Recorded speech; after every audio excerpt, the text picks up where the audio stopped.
देखो ऐसा है, आज है अंतिम क्लास, तो कायदे से अपना कैमरा ऑन कर लो। कैमरा वही 15-20 लोग ऑन करेंगे जो उस कंडीशन में बैठे होते हैं। बाकी जो होते हैं ना सर पर पैर रखकर सोते हुए, तकिया में मुंह दिए हुए, दूसरे कान पर फोन लगाए हुए बाबू से बात करते हुए, वो लोग ऑन नहीं कर पाएंगे। उनकी अपनी निजी असमर्थताएं हैं, तो उनका मैं कुछ नहीं कहने वाला। लेकिन हाँ, जो लोग सही कंडीशन में बैठे हैं उनको क्लास में कम से कम कैमरा ऑन कर लेना चाहिए आज की क्लास में। और मैं भी तो 2-4 लोगों की शक्ल तो कम से कम पहचान ही लूं कि हाँ भाई ये छोटा बच्चा था उस वक्त, अब तो देखो एकदम बड़ा हो गया है।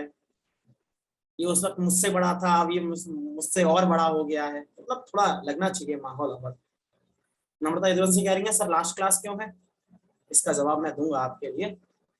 तो अब तक जो हमने किया और अब हम जो लास्ट क्लास में करेंगे उस सबका सार ये है, टोटल प्रैक्टिस, प्रैक्टिस और प्रैक्टिस। मैं पहली क्लास से और आज तक, और मुझसे जब तक पैट का एग्जाम 1 सेकंड पहले तक नहीं हुआ होगा उस तक, तब तक कोई मुझसे पूछेगा कि पैट के एग्जाम निकालने की एकमात्र कुंजी क्या है, तो मैं बोलूंगा प्रैक्टिस। मैं इस बात की गारंटी देता हूं, एक सीरियस बच्चा जिसने संधि का कॉन्सेप्ट नहीं पढ़ा हो, एक सीरियस बच्चा जिसने मुहावरे लोकोक्ति का केवल अभ्यास किया हो, वह पास हो जाएगा, अच्छे नंबर ले आएगा, बशर्ते वो गंभीर हो अपने तैयारी को लेकर के और उसने प्रैक्टिस लगातार की हो। संधि के कितने क्वेश्चन बनेंगे क्या लगता है? 1000, 500, 2000? अगर 1000 के 1000 क्वेश्चन हमारी नजरों के सामने से गुजर जाएं, क्या लगता है पेपर रिपीट होगा नहीं होगा? 5 टॉपिक से क्वेश्चन आना है, 10 टॉपिक दे रखे हैं, यानी 5 टॉपिक ऐसे होंगे जिनसे क्वेश्चन नहीं आना है। मैं लगातार इस बात को समझा रहा हूं, स्मार्ट वर्क करना है, लेबर नहीं बनना। अस्मिता गुड इवनिंग बेटा। लेबर नहीं मरना बनना, दीवार में धक्का नहीं मारना, ठीक है? तो मुहावरे हो, लोकोक्ति हो, पर्यायवाची हो, विलोम हो, आपका समश्रुत भिन्नार्थक शब्द हो, संधि हो, इन सबसे ले देके 5 क्वेश्चन आने हैं। और उसकी केवल कुंजी है आपको प्रैक्टिस होनी चाहिए आपकी। संधि एकमात्र ऐसा टॉपिक है जो समझने वाला है, बाकी सारे प्रैक्टिस बेस्ड टॉपिक है। और वो भी आप संधि को मैं कह सकता हूं, अगर आप थोड़े से आप जागृत बुद्धि के हैं तो आप संधि बिना कॉन्सेप्ट के कर लोगे। कैसे कर लोगे? हर संधि का एंट्री बता रखी है। जहां बड़ी आ, बड़ी ई, बड़े ऊ की मात्रा दिखाई दे, दीर्घ संधि। जहां ए और ओ की मात्रा दिखाई दे, गुण संधि। जहां आए, आए, आव आए, अयार संधि। जहां पर ई का या हो जाए, यड़ संधि। जहां आय हो जाए, यड़ संधि। जहां आओ और आई की मात्रा है, वृद्धि संधि। कुछ बचा क्या? कुछ नहीं बचा। व्यंजन संधि के नियम है, जिसके एंड में हलंता है व्यंजन संधि, जिसके एंड में विसर्जन संधि। खत्म। सारी संधियां इन 4-5 लाइनों में खत्म। आवाज गूंज रही है? हमारी आवाज है भाई, दिल्ली तक गूंजती है हमारी आवाज को, कमाल है। क्या सुनने में समस्या हो रही है आप लोगों को? नहीं हो रही है? और आवाज गूंज रही है तो गूंजती रहनी चाहिए, है ना? खैर, तो अब हम जरा अपठित गद्यांश, आप लोगों की दिली ख्वाहिश थी तो वो भी पूरी करा देते हैं। फिर से एक बार और अपठित गद्यांश के कुछ क्वेश्चंस करा देता हूं, फिर हम आपसे विदा लेंगे, आप हमसे विदा लीजिएगा और शुरू करते हैं आज की क्लास। ऐसा नहीं है इसके बाद भी आपको मेरे दर्शन होंगे, आप ही की क्लास में होंगे, लेकिन समय बहुत कम होगा, मैं भी नहीं भी हूं। कल जो पीडीएफ थी उसके आगे की बात कर रहे हैं। विकास के उच्च शिखर पर पताका फहराते हुए आज हम विज्ञान के उत्कर्ष काल में जी रहे हैं, ठीक है? अब इसका आपको उत्तर देना है। पैराग्राफ आपने पढ़ना है, उत्तर आपने देना है, मैं एक्सप्लेन कर दूंगा चीजों को। ओ नम्रता कह रही है सर हाफ क्लास कल मिस हो गई थी। कोई बात नहीं बेटा, मैं पूरी कोशिश करूंगा कि आज कोई शिकवा गिला ना रहे।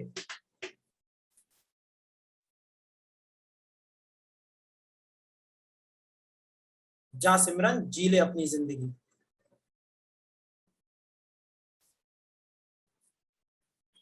बहुत धैर्य के साथ पढ़ना है। पैराग्राफ को सबसे धैर्य से पढ़ना। जब आप लगातार पेपर सॉल्व कर लेते हैं ना आधा पौना घंटे का, तो ये अक्षर जो है जगलिंग करते हुए नजर आते हैं, नाचते हुए नजर आते हैं। तो उससे बचना है।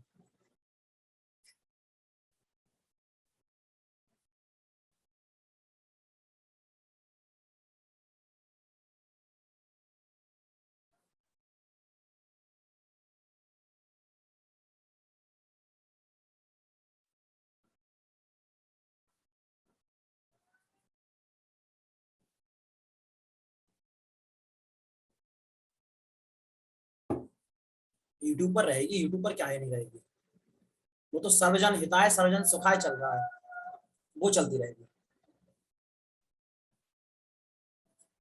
हमारे समाज में उठाने मैला उठाने जानते हो नहीं जानते?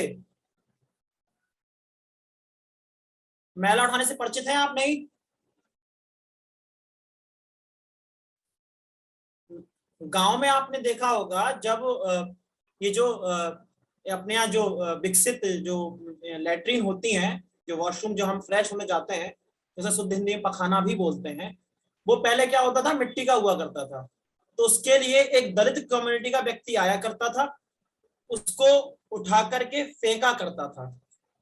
ठीक है, तो मैन स्कैवे इसको बोलते हैं,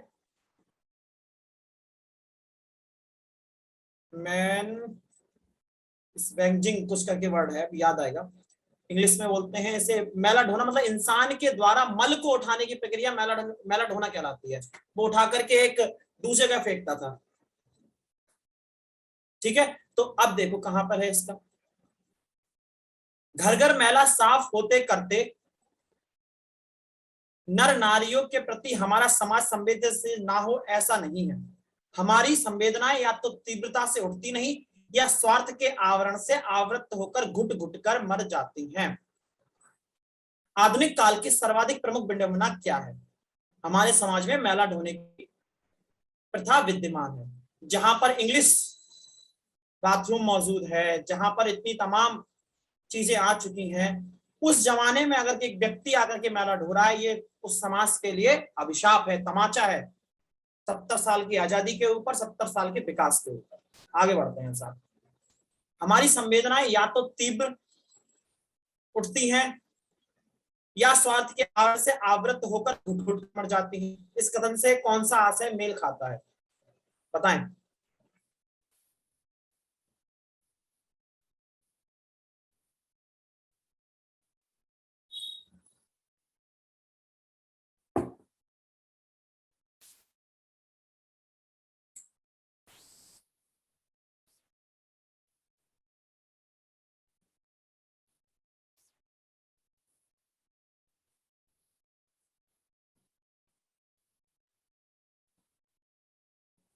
कोई जल्दीबाजी नहीं है, धैर्य के साथ उत्तर देना।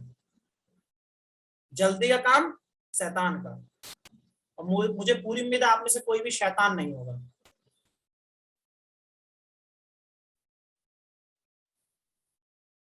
शैतान का मतलब जानते हो क्या होता है? शैतान का मतलब वो नहीं होता जो थोड़ी सी नटखट हो, गलत बोलते हैं। शैतान बोलते हैं राक्षस को, भूत को। अरे जैसे हमारी सनातन संस्कृति में होता है ईश्वर और राक्षस, देव और दानव, ऐसे ही इस्लाम धर्म में होता है खुदा या देवदूत या उसका अपोजिट शैतान। निगेटिव शक्तियां जिसके पास हो, और आप लोगों के पास भरपूर रूप से निगेटिव शक्तियां, आप टोना टोटका करने वाले लोग हैं। रात को बैठ के अघोरी की तरह ओम फट स्वाहा, पैट में मेरा सिलेक्शन हो जाए। उत्तर देखें, हमारी संवेदनाएं या तो तीव्रता से उठती नहीं या स्वार्थ के आवरण से आवृत होकर घुट घुट कर मर जाती हैं। इस कथन से कौन सा आशय मेल खाता है? हम स्वार्थ साधने में रत हैं, हम स्वार्थ परता के कारण संवेदना व्यक्त नहीं कर पाते।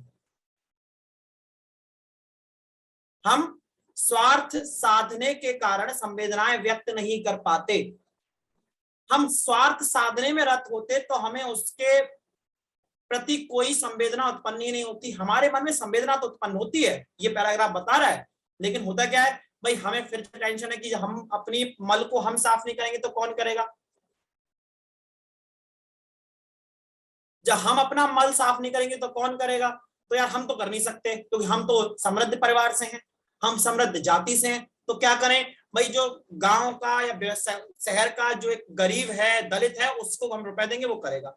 तो संवेदनाएं हैं, लेकिन हमें पता है उसका कोई विकल्प नहीं है, इसीलिए हम अपनी संवेदनाएं व्यक्त नहीं कर पाते। इसका मतलब यही है, हमारी संवेदनाएं या तो तीव्रता से उठती नहीं है, या स्वार्थ के आवरण से घुट घुट कर मर जाती हैं। स्वार्थ के कारण संवेदनाएं व्यक्त नहीं करते। क्लियर हुआ नहीं हुआ? श्वेता द्विवेदी, आया ना, बोलो।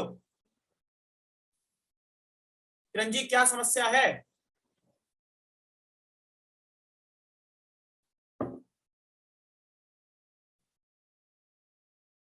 चलिए आगे बढ़ते हैं। लेखक ने हमें सभ्य होने पर भी लज्जाहीन क्यों कहा है? लेखक ने हमें सभ्य होने पर भी लज्जाहीन क्यों कहा है?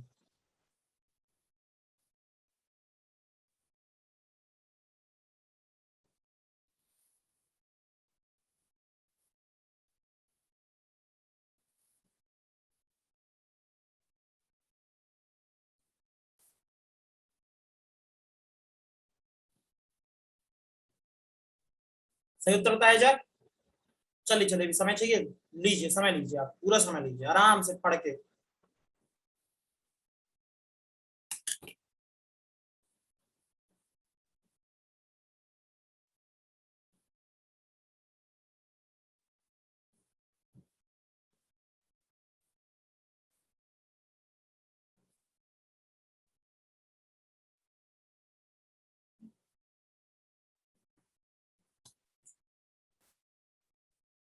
सही उत्तर देखिए।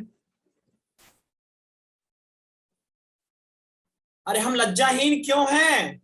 हम लज्जाहीन इसीलिए हैं क्योंकि आज भी हमारे समाज में मैला ढोने की प्रथा प्रथा है। देखो,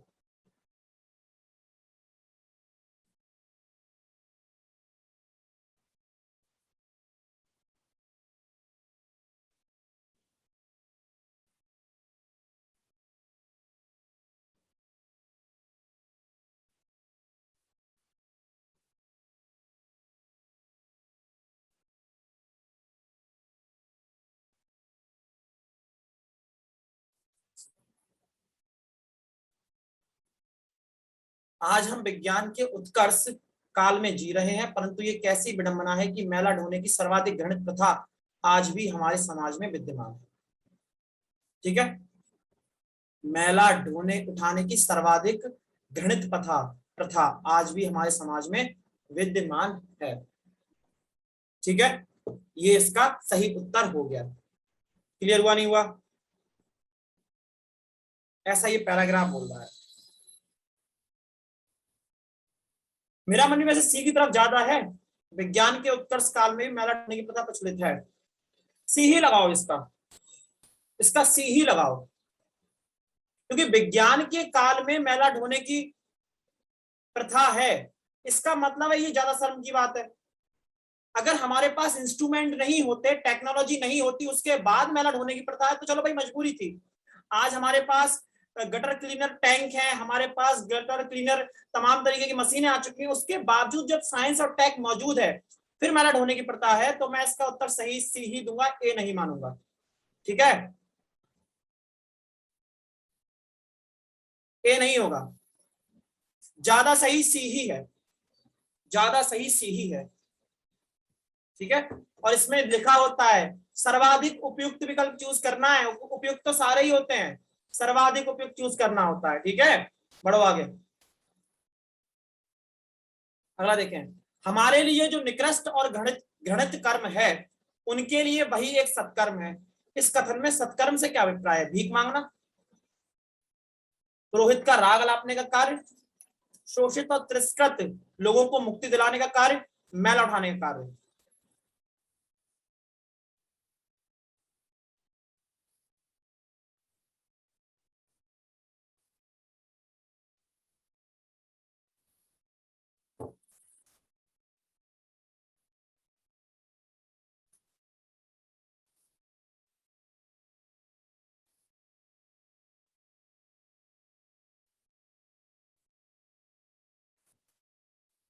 सही उत्तर देखें, भैया मैला उठाने के कार्य की तो बात हो रही है।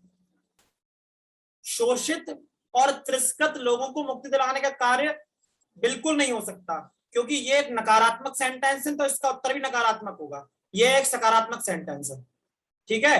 पॉजिटिव क्वेश्चन का आंसर पॉजिटिव, नेगेटिव क्वेश्चन का नेगेटिव सेंटेंस का आंसर नेगेटिव, ठीक है। जिंदगी में नियम बना लो, काम आएगा। जैसे आपसे कोई ये पूछे कि यार तुम मेरे घर आ जाओ, तो आप कहेंगे यार बिल्कुल कोशिश करता हूं, समय मिलते ही मैं आपके घर आता हूं। कोई आपसे ये बोले ना, क्यों भाई तुम मेरे घर नहीं आ सकते, तो सीधे बोला ना टाइम नहीं है, खत्म, सीधी सी बात। तेरा नेगेटिव सेंटेंस था, हमारा नेगेटिव आंसर होगा। कोई कहे यार तू तो बड़ा बड़ा आदमी हो गया भाई, हमारे टाइम ही नहीं निकाल पा रहा है, बोला हाँ हो गया हूं, तुझे भीख चाहिए ले ले आके, कायदे में बात कर लो, सीधे बोलो भाई मिलने का मन कर रहा है आ जाओ। चलिए, गद्यांश में पुरोहित का राग अलापने वाले कहकर लेखक ने किस भाव को प्रकट किया है?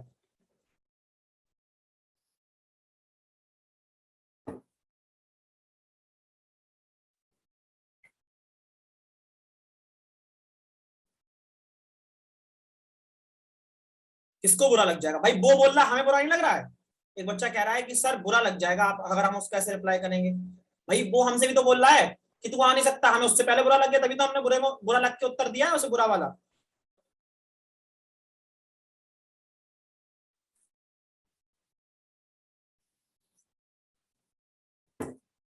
अभी पीसीएस 2019 का रिजल्ट आया था कुछ दिन पहले, 2020 वाले का। उसमें मेरे मित्र का बहुत घनिष्ठ मित्र है, अभी 2-4 घनिष्ठ मित्रों में से एक है, उसका बीएसए के लिए हुआ। अब उसकी ज्वाइनिंग गई, लेकिन वो ऑलरेडी एबीए से था, तो वो थोड़ा व्यस्त वो हो गया। इधर हमारे आप लोगों को जो पैट का बैच में थोड़ा सा इसमें हेडक बढ़ा दिया है, कई बैचेस चल रहे हैं, यूट्यूब भी देखना है, तो मैं भी थोड़ा व्यस्त हो गया। उसका भी जस्ट 5 मिनट पहले कॉल आया, उसने मुझसे यही कहा छूटते, भाई तेरे पास अब टाइम नहीं है मेरी बात सुनने का, जितना व्यस्त मैं हूं उतना वो भी व्यस्त है, व्यस्त कोई कम नहीं है। तो मैंने कहा हाँ भाई नहीं है, अब मैं क्लास लेने जा रहा हूँ, आधे घंटे बाद कॉल करूंगा। नकारात्मक सेंटेंस का जवाब नकारात्मक होना चाहिए, कोई बुरा नहीं मानेगा। सही उत्तर देखें इसका सी, व्यंग्यात्मक भाव है। देखिए जिस भाव में मैं आपसे बात कर रहा था ना, क्या बड़े आदमी हो गए हो, तो ये व्यंग कसा आपने उसके ऊपर, है ना, आपने उसको तंज मारा उसी को व्यंग्यात्मक कहते हैं। अब गद्यांश में पुरोहित का राग अलापने वाले, पुरोहित का मतलब पंडित जी, विद्वान, ज्ञान अलाप रहे हैं, लेकिन आप दूसरे ही मानव को सम्मान नहीं दे रहे, उसका तिरस्कार कर रहे हैं, मैला उठाने के कारण उसे सम्मान नहीं दे रहे हैं। तो ये तो दोनों ही चीजें अलग अलग हो गई ना। एक तरफ आप विद्वान हैं तो मानव की आपको रिस्पेक्ट करनी चाहिए, वो किसी भी जाति, किसी धर्म, किसी मजहब, किसी निर्जाति, किसी भाषा, किसी का भी हो।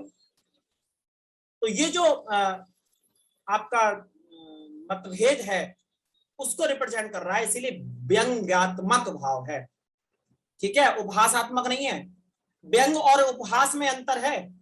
उपहास में अंतर यह है कि मैंने किसी विकलांग को देखा जिसके पैर में चोट है और मैंने उससे अपशब्दों का प्रयोग किया जो मैं करना नहीं चाह रहा, ठीक है, और बोल गया दुरट। ये उपहास है, यानी बेइज्जती करना, मजाक उड़ाते हुए बेइज्जती करना। और व्यंग का मतलब यह है कि मैंने तंज कसा, क्या बेटा जी बहुत बड़े आदमी हो गए, हमारी क्लास लेने का टाइम ही नहीं है, ये व्यंग है, ठीक है। क्लियर हो गया व्यंग और उपहास में अंतर? हास जो होता है, हास वो प्रेम बढ़ाता है और उपहास महाभारत कराता है। द्रौपदी ने दुर्योधन से कहा था उपहास करते हुए, अंधे के अंधे ही होते हैं। द्रौपदी की जुबान से निकला हुआ एक हल्का अल्फाज पूरे कुरुवंश को नाश कर बैठा, केवल एक सेंटेंस। उनकी अहमन्यता पूरे कुरुवंश का नाश कर बैठी। और आप प्रेम से बोल के देखिए, आय हाय हाय क्या नहीं कर सकते। अब आप लोग मेरी कितनी टांग खींचते हैं, हालांकि दुगनी मैं ही खींचता हूं, शुरुआत भी मैं ही करता हूं, लेकिन महाभारत होने की संभावना नहीं है, वहां हास है, उपहास नहीं है। ठीक है, उत्तर देना शुरू करो।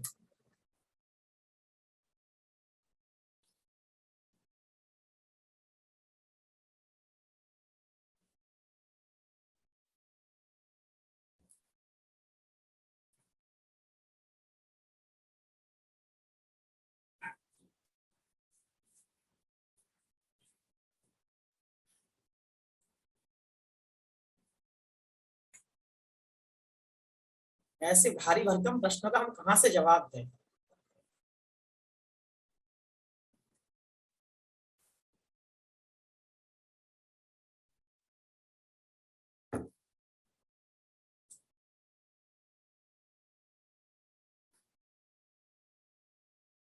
बिल्कुल अलंकार है, बहुत भारी भरकम अलंकार है। मैंने क्या कहा था, अपठित गद्यांश की सीमाएं जब खुल जाती है ना, समास भी पूछ लेगा आपसे, संज्ञा भी पूछ लेगा, सर्वनाम भी पूछ लेगा, कुछ भी पूछ सकता है।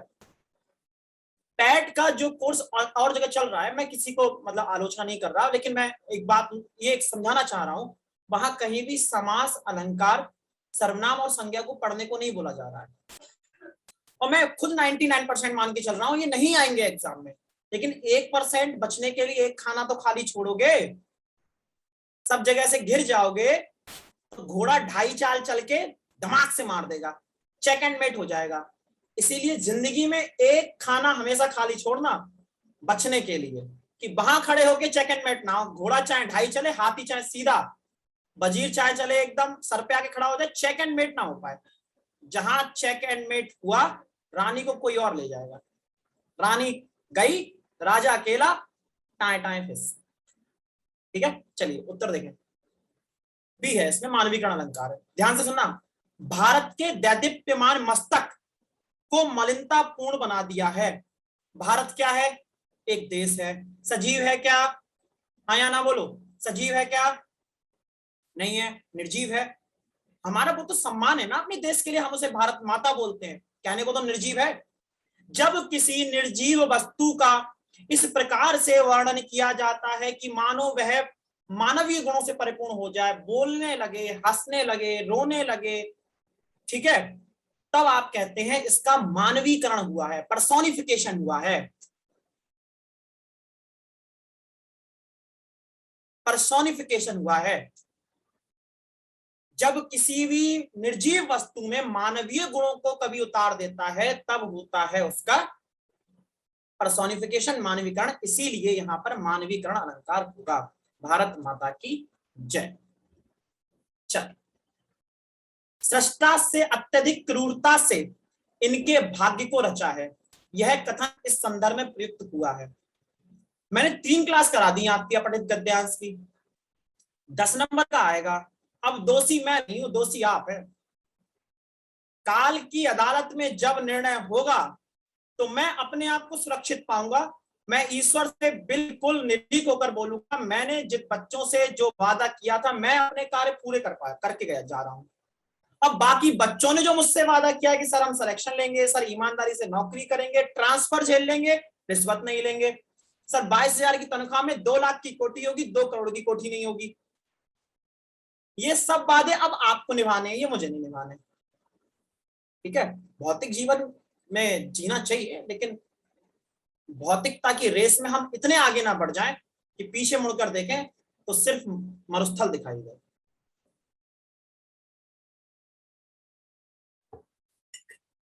सुनील कुमार जी कह रहे हैं सर ये नाइंसाफी है, 5 अंकों के लिए लॉन्ग क्लास चली, यानी इतनी सारी क्लासेस चली, और 10 नंबर के लिए मात्र 3। इतनी बड़ी नाइंसाफी।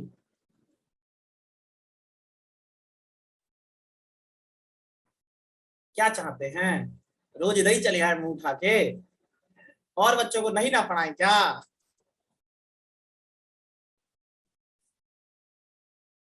उत्तर दीजिए। सी, सृष्टा ने अत्यधिक क्रूरता से इनके भाग्य को रचा है, इस कथन इस संदर्भ में प्रयुक्त हुआ है। माता पिता ने बच्चों के बाल श्रम के लिए विवश किया, निर्माण क्षेत्रों के लोगों ने बाल श्रमिक को बढ़ावा दिया है, भाग्य दोष के कारण बच्चों को बाल श्रमिक बनना पड़ा, जब सृष्टा की बात आएगी, सृष्टा का मतलब ईश्वर, और ईश्वर जब भी संबंधित होता है तो भाग्य से संबंधित होता है। भाग्य का रचनाकार कौन? ईश्वर। हम और आप भाग्य को नहीं बदल सकते। क्यों? जो हमारे भाग्य में उसने लिख दिया है, ईश्वर ने लिख दिया है। यानी जब भाग्य की बात होगी तो दैवीय संयोग की बात होगी, इसलिए सही उत्तर होगा भाग्य के दोष के कारण बच्चों को बाल श्रमिक बनना पड़ा। ठीक है, आपको पता है कि खासकर ये बात मेरी लड़कियों से है, आप लोग जितने भी मेकअप के प्रोडक्ट लगाते हो, और serious note, I am not joking at this time, आप लोग जो भी मेकअप के प्रोडक्ट लगाते हो उसमें अभ्रक होता है। ठीक है, और आप यूट्यूब पर डाल के देखना कि अभ्रक के खनन में भारतीय बच्चों का जीवन किस तरह से व्यतीत हो रहा है। ठीक है, एक बहुत बड़े चाइल्ड वेलफेयर के लिए काम करने वाले, बाल कल्याण के लिए काम करने वाले एक स्टुअर्ट जैकवर्ड विनी, 3 वर्ड का नाम है, शायद यूएसए के हैं, उन्होंने डॉक्यूमेंट्री बनाई थी एक इंडिया के बच्चों के लेकर। तो उसमें उन्होंने दिखाया कि बच्चे कितना कुंवर निकले हुए हैं भाई उनके, और एक पतली सी सुरंग है, उसके अंदर जाते हैं, दिन भर खोदते हैं, खोदने के बाद 4-5 किलो निकलता है, उसे बेचते हैं, वो दिन भर के 20-30 रुपए कमाते हैं। बस ये जिंदगी, ना पढ़ाई ना लिखाई ना कुछ। तो सोच लो, जब प्रोडक्ट आप लगा रहे हो उस वक्त सोचना चाहिए कि ये उन बच्चों के लिए भी प्राण घातक है, उनके प्राणों को घातक बनाकर आप अपनी सुंदरता बढ़ा रहे हैं। खैर, लेकिन आपके ना लगाने से भी नहीं रुकेगा, ये भी ध्यान रखना। मैं केवल आपको सच्चाई बता रहा हूँ अभ्रक की। आप नहीं लगाएंगे तब भी उन बच्चों को कोई और काम करना पड़ेगा, यही खतरे का काम करना पड़ेगा। प्रश्न नंबर 3 का आंसर दीजिए।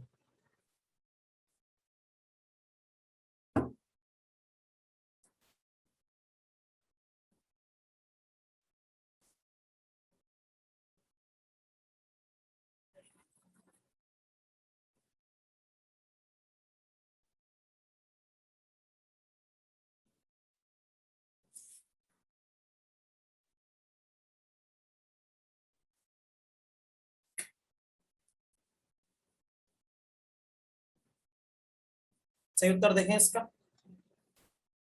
सी, बाल श्रमिक हानि नहीं पहुंचाते।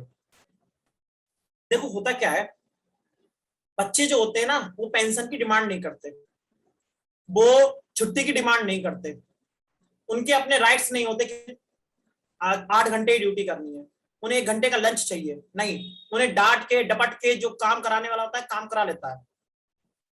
ठीक है, तो इसीलिए बच्चे जो हैं वो किसी भी नियोक्ता के लिए जो नियुक्ति कर रहा है उसे नियोक्ता बोलते हैं, सबसे ज्यादा उपयुक्त श्रमिक होते हैं, क्योंकि वो उसे हानि नहीं पहुंचा सकते। उनका कोई श्रम संगठन नहीं है कि वो इकट्ठे होकर हड़ताल कर लेंगे, बच्चे नहीं कर सकते बेचारे, है ना।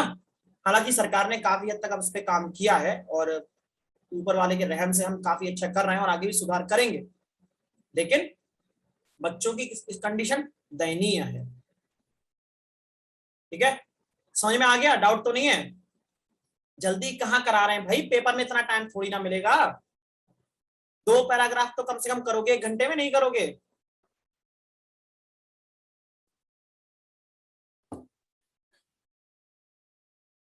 आगे देखें साहब, बालिकाएं स्वयं एक सर्वभोग्य जलधारा के रूप में प्रवाहमान है।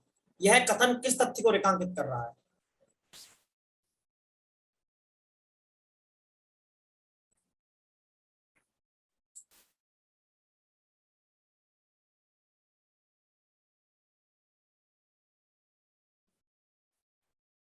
छांट के लेके आए एकदम झमाझम वाला कठिन।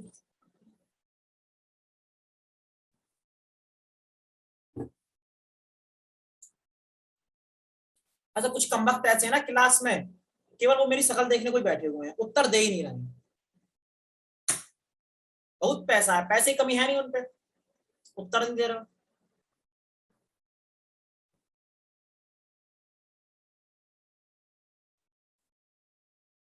दे दो उत्तर, उत्तर, बाकी कोई दिक्कत नहीं है, हमारा क्या है।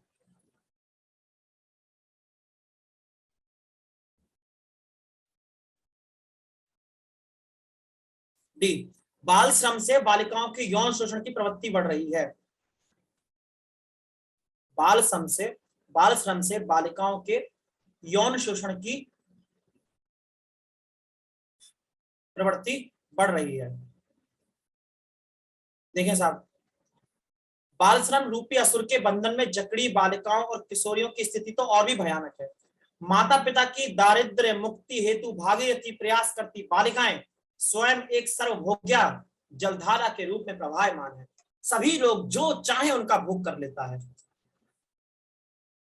उनकी मर्जी के बिना, उनकी मर्जी से बिना पूछे, जिन्हें जब चाहे ठेकेदार और नियोक्ता पी डालते हैं और अभिभावक व्यवस्था वस्तु तक नहीं कर पाते।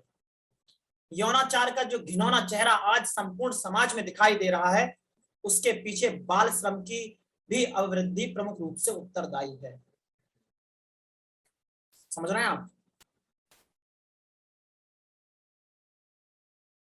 उत्तर मिल गया?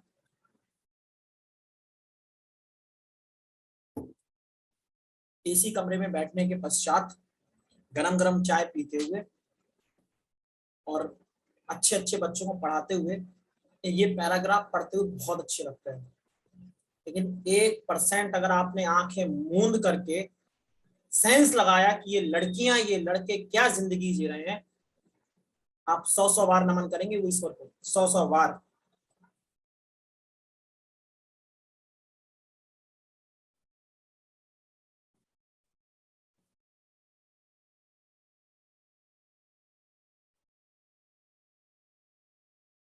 छोड़िए, आज का अंतिम प्रश्न, उपयुक्त गद्यांश का उपयुक्त शीर्षक होगा बाल श्रम और समाज, बाल श्रम, बाल शोषण, बाल यौन शोषण।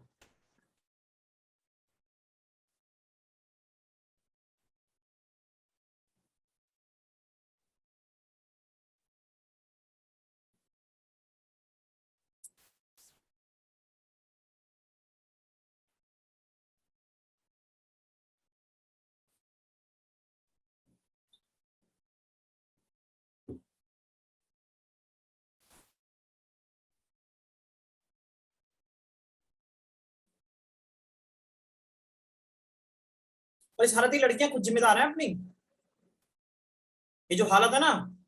देखो एक बात सुनो, लड़के ढीठ होते हैं जाति रूप से, मतलब पैदाइशी लड़के ढीठ हैं।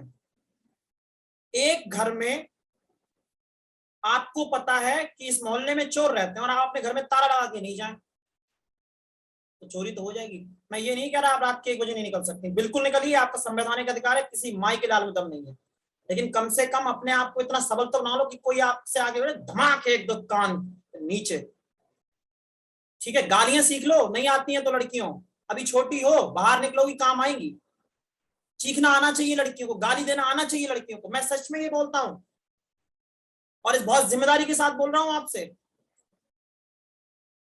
अगर आपकी जगह मेरी छोटी बहन होती तब भी मैं उससे यही बोलता कि बेटा गाली देना सीख लो, क्योंकि लड़का होता है ना, लड़का सुनसान इलाके में बोल पाता है, कमेंट कर पाता है, और कितना भी बड़ा शेर चौधरी क्यों ना हो, लड़की एक बार भप कर देती है ना, नंबर 1 और नंबर 2 दोनों एक साथ। लेकिन अपने अंदर थोड़ा सा लेके आओ, ऐसी तैसी। सही उत्तर इसका क्या है? बी, बाल श्रम। समाज से कोई मतलब नहीं है इसमें, शोषण, बाल शोषण एक पॉइंट है, लेकिन बाल श्रम के माध्यम से शोषण किस तरह से हो रहा है, चाहे वो यौन शोषण हो, चाहे वो शारीरिक शोषण हो, चाहे वो मानसिक शोषण हो, उस सभी शोषणों की जो चर्चा की गई है वो बाल श्रम के अंतर्गत की गई है।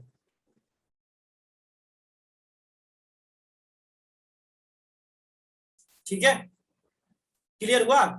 अभी इसमें 2-3 पैराग्राफ और हैं, वो आप लोग खुद करेंगे, आपकी प्रैक्टिस के लिए है। तो फिर क्लास को विराम दिया जाए? नहीं, बताएं, कोई प्रश्न हो तो आप पूछ सकते हैं।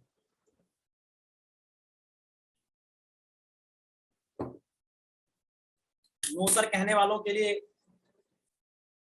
इसका हमारे पास विकल्प नहीं है ना, जो आता है वो जाता है, तू किसका शोक मनाता है।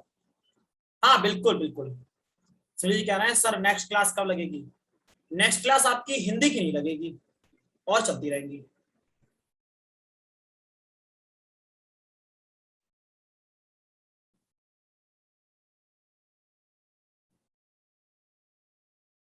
अच्छा एक दो पैराग्राफ और करा दे, चलो कर लो आज।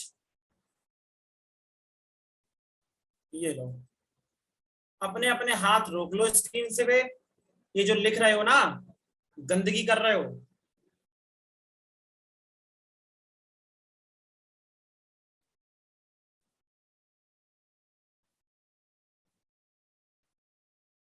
चलिए बताइए उत्तर।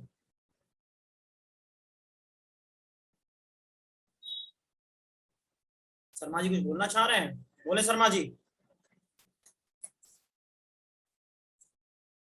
अच्छा जी बोलिए बोलिए, अनम्यूट का ऑप्शन आया कि नहीं आया? आ गया। हाँ जी हेलो बताइए बताइए। जी, प्रणाम सर। यशस्वी भव। सर हम पूछ रहे सर, ये जो आज से आपकी हमारी मुलाकात तो हो नहीं पाएगी? नहीं नहीं, यूट्यूब पर होती रहेगी और माध्यम से होती रहेगी। अच्छा जी। सर, ये पूछ रहे थे कि इसमें जो आप वीडियो डाले हैं जो है वो इसमें ऐप हाँ। वाले में, हम्म। तो सर इसमें समाज समाज का वीडियो डाले हैं। समाज का वीडियो पड़ा हुआ है। जी जी। तो हाँ सर ये हाँ बताइए, जैसे कंप्लीट 2-3 चैप्टर बताइए, जैसे संधि एक हो गया हाँ और पर्यावरण विलोम हो गया, पर्यावरण हाँ विलोम विलोम हाँ हाँ हाँ हाँ 3 क्वेश्चन तो फिक्स हो गई, मानिए एक विलोम संधि से आएगा, एक पर्यावरण और विलोम से आएगा, हम्म। पर्यावरण विलोम से, हाँ हाँ हाँ। ये 2 फिक्स हो गए। आप और ये कोई पूछना एक चाह दो रहे और हैं, बता मैं आपके दीजिए। आपके उसको समराइज कर दूं। आप ये पूछना चाह रहे हैं सर 10 टॉपिक में से आप उन 5 टॉपिक को बता दीजिए जो सबसे ज्यादा है, और फिर उस पर हम ज्यादा ध्यान देंगे, बाकी ये 5 पे कम ध्यान देंगे, राइट? ऐसा ही जी है ना? जी जी जी ठीक है, तो मैं बता देता हूँ। सबसे जी ज्यादा इंपॉर्टेंट संधि है, उससे क्वेश्चन रखा मिलेगा आपको। उसके बाद आप लगाएंगे संस्कृत जी भिन्नार्थक शब्द। जी संस्कृत भिन्नार्थक शब्द नोट करना चाहो नोट कर लो। उसके पश्चात आपको लगाना चाहिए मुहावरे एंड लोकोक्ति। ठीक है, फिर आपके पर्यायवाची और विलोम। जी और क्या बचा, और क्या दिया सिलेबस में आपके? जी फिर लेखक और रचनाएं। और कुछ जी बचा? बस हो गया। हो गया बस। बाकी जो जी टॉपिक बचे हैं वो लेकिन, लेकिन पेपर से एक रात पहले पैराग्राफ जितने आपको पीडीएफ में मेंशन है, ठीक है, जहां से जी मिले वैसे जी लगा के चलो जाना। पैराग्राफ लगा के नहीं गए होना नहीं है, ध्यान रखना। Okay sir. ये सभी से मेरा निवेदन है, पैराग्राफ जरूर लगा। 10 नंबर का मिलेगा एकदम घप से। पानी के बतासा खाते हो ना, सौंठ भी डलवाते हो, प्याज भी, दही भी, और फिर बड़ा सा उन्हें घप से रख लेते हो, निगल लेते हो एकदम। भाई ये पानी का बतासा ही है, ठीक है। और अगर इसे तुमने सीरियस नहीं लिया, ओके सर। पानी के बतासा खाते वक्त अगर हंस देते हैं तो क्या होता है, गले में फंदा लग जाता है, लेने के देने पड़ जाते हैं, ये वही है। अगर उस वक्त हंस लिए इस नहीं सीरियस हुए से पढ़ते वक्त, बस ऐसा फंदा लगेगा 10 नंबर सीधे जाएंगे। 5-5 नंबर के 2 पैराग्राफ आएंगे, प्रत्येक पैराग्राफ में 5 क्वेश्चन होंगे। इस प्रकार से आपको 10 नंबर पैराग्राफ देके जाएगा, 5 नंबर हिंदी व्याकरण देके जाएगी। मैथ्स के बाद सबसे ज्यादा इंपॉर्टेंट हिंदी है, और हम हिंदी में जितनी मेहनत है वो जस्ट उसकी आधी है। किसकी? मैथ की। बिल्कुल डराता नहीं हूं, मैं सच्चाई बताता हूं। मैं कहूँ नहीं बहुत मेहनत करनी है, हिंदी बहुत टफ, मैं नहीं, जरूरत है मेहनत की, कंसिस्टेंसी की जरूरत है। हाँ सुनील जी, पैराग्राफ की क्लासेस लगातार यूट्यूब पर चल रही हैं, सुबह 2 घंटे 8:30 से 10:30, उसमें 2 पैराग्राफ डेली कराता हूं मैं। अरे आओ तो ना पहले, सही उत्तर देख लो पहले का।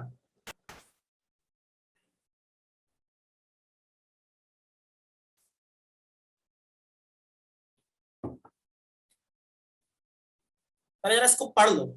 शीर्षक जब पढ़ते हैं तो शीर्षक जब निकालते हैं थोड़ा सा इसका सेंस लगाना पड़ेगा। राष्ट्रीय भावना के अभ्युदय एवं विकास के लिए भाषा भी एक प्रमुख तत्व है। भाषा कीवर्ड देखा, ध्यान देना, भाषा राष्ट्रीय भावना। अपनी संवेदना भावना में विचारों के व्यक्ति हेतु भाषा का साधन अपरिहार्यता अपनाता है। भाषा फिर दिख गया, ध्यान रखना, कोई विकल्प नहीं है। दिव्य ईश्वरीय आनंद अनुभूति के संबंध में भले ही कबीर ने गूंगे केरी सरका उक्ति का प्रयोग किया था, पर इसके अन्य उनका लक्ष्य नहीं था। क्योंकि 3 लाइनों से मैं समझ गया कि भाषा के बिना इसका शीर्षक नहीं बन सकता। श्वेता द्विवेदी जी कह रही हैं सर ये जो आपकी वीडियोस हैं वो ऐप पर कब तक रहेंगी? जब तक आप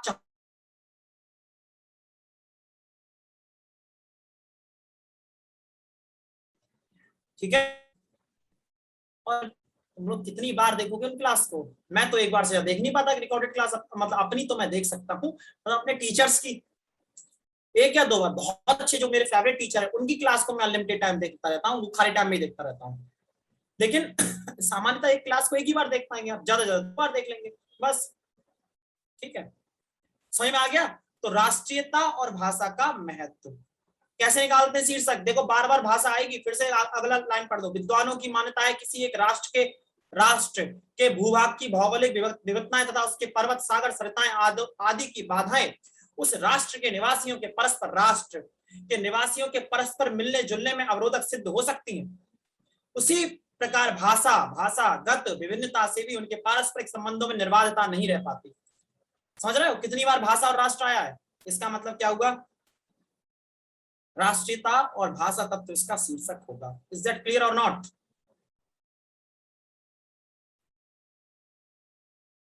हाँ, नोट्स बना लीजिएगा, मौजूद रहेगी क्लास। ठीक है, मौजूद रहेगी।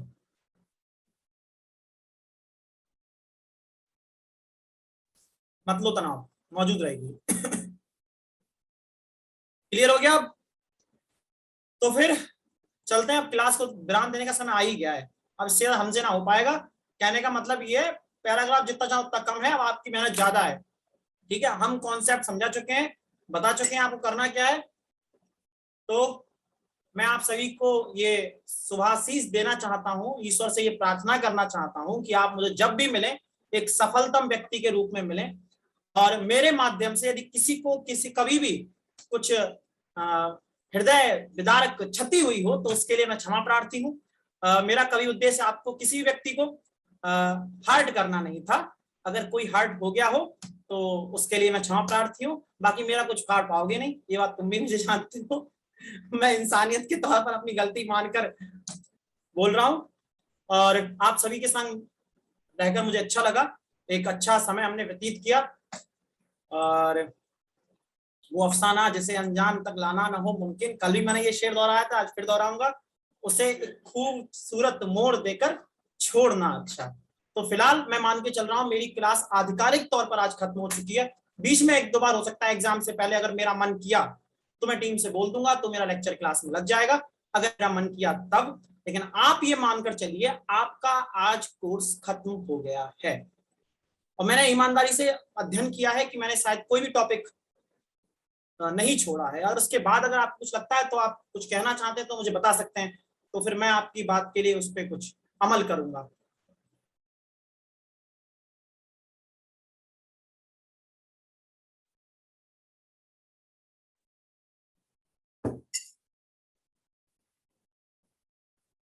देखो ऐसे ऐसे मैसेज भेजो, सर आई मिस यू, मेरे फोटो के ऊपर माला नहीं चढ़ी है, मैं ठीक ठाक हूँ, बोलता मिलूंगा, हंसता हुआ मिलूंगा। ठीक है, यूट्यूब पर मिल जाऊंगा, है ना? तो इस तरह के रिएक्शन ना दो।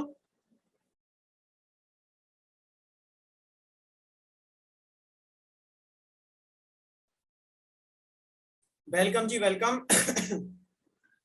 हाँ जी, हाँ जी, सुबह की क्लास बिल्कुल रहेगी, उसे तो नहीं छोड़ेंगे, वो क्लास चलती रहेगी।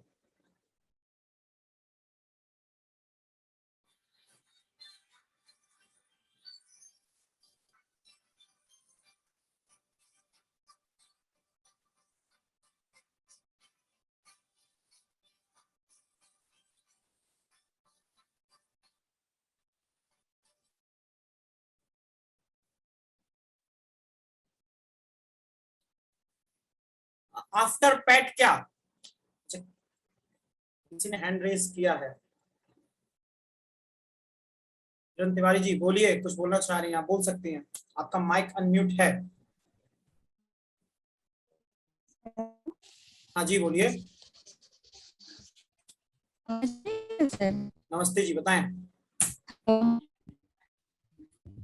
सर आप मतलब तो पूरा हो गया है, जी, लेकिन अगर कुछ भी होगा तो फिर क्या करेंगे?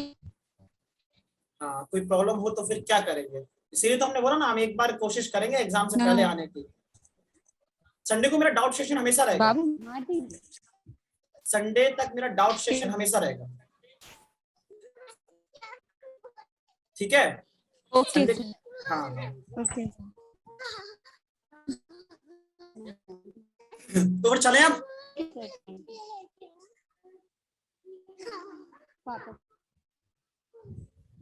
म्यूट करिए अपने आप को।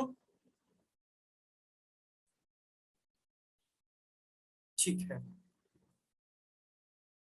Thank you so much everyone, thank you so much मुझे इतने दिनों झेलने के लिए और मेरा साथ देने के लिए, मेरी आवाज बनने के लिए। आप सभी के लिए हृदय की गहराइयों से बहुत बहुत धन्यवाद, बहुत बहुत शुक्रिया। श्वेता द्विवेदी कह रही है सर एक बात बता दो कि आपने हिंदी से पीजी किया है क्या? बेटा I am masters in physics, मैंने एमएससी फिजिक्स किया हुआ है। और चौंक गए? मैं नीट वालों और जेई वालों को फिजिक्स पढ़ाता हूँ। सर ये क्या हुआ, ये कहां से हिंदी का मास्टर बन गया तू? धोखा हो गया हमारे साथ। हाँ मैं फिजिक्स का मैंने एमएससी फिजिक्स में किया हुआ है और हिंदी में आप लोगों के लिए हिंदी पढ़ा रहा हूँ। बाकी जगह मैं नीट को पढ़ाता हूँ या फिर पीएस वालों के लिए साइंस पढ़ाता हूँ। सच में भाई, सच में मार्कशीट दिखानी पड़ेगी क्या अब?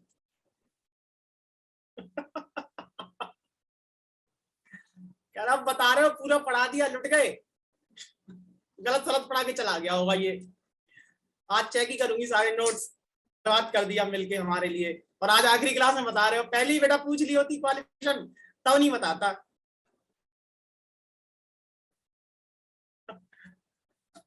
शिक्षा जो है अभ्यास का विषय है और खासकर कॉम्पिटिटिव चीजों में अभ्यास से ज्यादा रखता है। अच्छा पढ़ाया आप लोगों की नजरिया अच्छा है इसीलिए, वरना हम कुछ अच्छा अच्छा पढ़ाते नहीं, टाइम पास हो रहा है।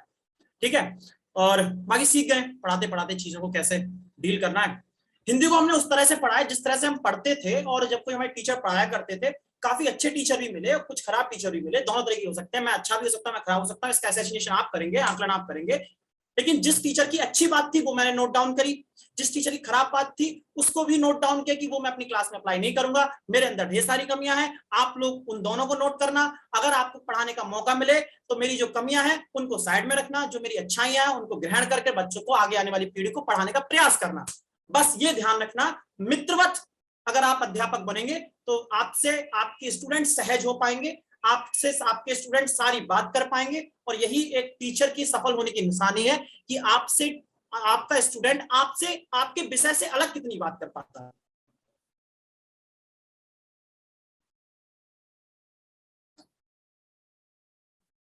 वो एक बड़ी बात है। सब्जेक्ट को लेकर प्रॉब्लम बहुत आती है, लेकिन मेरे पास उससे हटके प्रॉब्लम बहुत आती है। है ना? तो यही है। तो आप सभी के लिए धन्यवाद फिर से।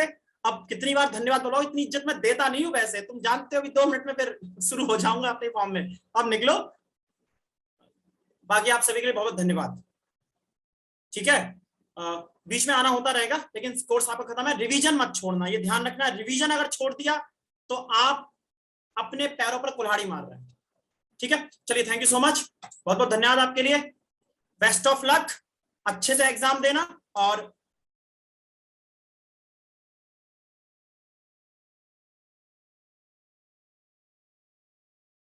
किराए रखा था, पर्दे में रहने दो, पर्दा ना उठाओ, तो मत उठाओ। तुम लोग कहीं देखो तो मुझे पहचान कि सर आपसे हम हिंदी पढ़े थे। ठीक है, और रिश्वतखोर मत बनना, बस इतना ध्यान रखना। चलिए मिलते हैं फिर बहुत जल्दी से, तब तक के लिए नमस्कार, जय हिंद।